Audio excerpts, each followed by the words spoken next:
দেখো বাজার থেকে খোকা দেখো মাছ নিয়ে আসছে, রুই মাছ। তো রুই মাছ দিয়ে আজকে কি করি কি খাবি রে বাবা? আজকে রুই মাছ দিয়ে কচুগুলো গাঁটিতে রান্না করো। কচু গাঁটিতে রুই মাছ। খোকা বলছে রুই মাছ দিয়ে কচুর গাঠি আজকে রান্না করতে, পাতলা করে ঝোল করে। তো চলো বন্ধুরা, দেখো ফড়নে কিন্তু আমি জিরা দিয়ে দিচ্ছি। জিরেটা দেখো লাল লাল হয়ে গেছে। আমি এখন কচুর গাঠিগুলোকে দিয়ে দেবো। দেখো সিদ্ধ করে রেখেছিলাম, ছিলে নিয়েছি, এখন আমি দিয়ে দেবো। ভালো করে লাল লাল করে ভেজে নেব।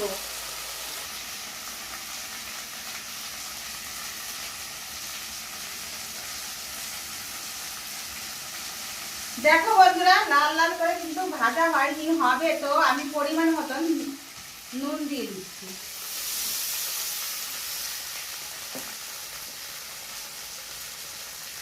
পরিমাণ মতন হলুদের গুঁড়ো দিচ্ছি।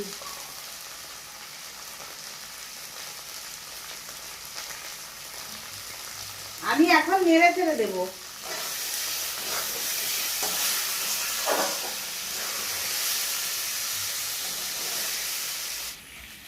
দেখো বন্ধুরা, লাল লাল করে কিন্তু ভাজা হয়ে গেছে। আমি এখন জল দিয়ে দেব।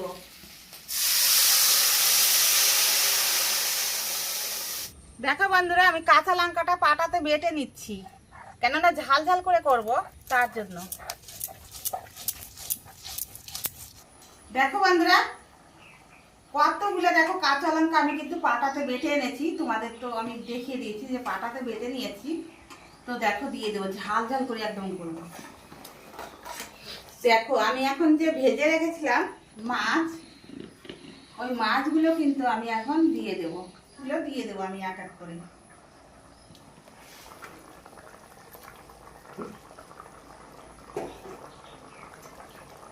ভালো করে এখন নেড়ে ছেড়ে দেবো। মাছগুলো দিয়ে দিয়েছি। একটু মাছগুলো হবে সবজির সঙ্গে, তাহলে মাছটা আবার কিন্তু নরম হয়ে যাবে। ভাজলাম শক্ত শক্ত হয়ে গেছে, এখন কিন্তু নরম হয়ে যাবে। ওই জন্য আমি আগে মাছগুলোকে দিয়ে দিলাম।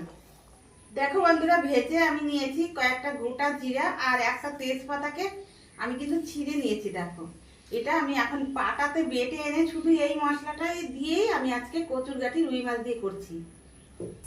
এই দেখো আমি পাটাতে নিয়ে নিলাম।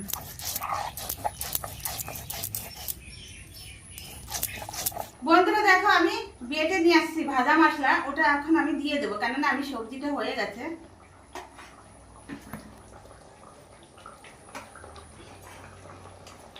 দিয়ে দিলাম। এটা দিয়ে কিন্তু বেশিক্ষণ আমি জাল দিব না।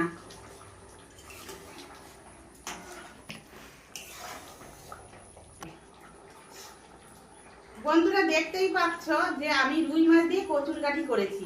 তো একদম কিন্তু এখন কিন্তু খুবই গরম।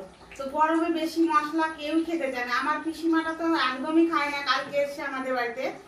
তো আমাকে বলছে কি যে একটু ঝাল ঝাল করে কচুর গাঠি রুই মাছ দিয়ে কর। তো আমি চিন্তা করলাম যে বয়স্ক লোক আসছে, যখন বলছে ঝাল ঝাল করে খাবে অল্প মশলায়, তাহলে আমি করেই দিই।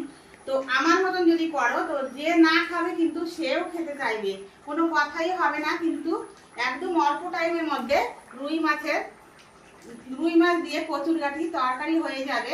অল্প, এই যে নামিয়ে দিলাম, কিন্তু হয়ে গেছে।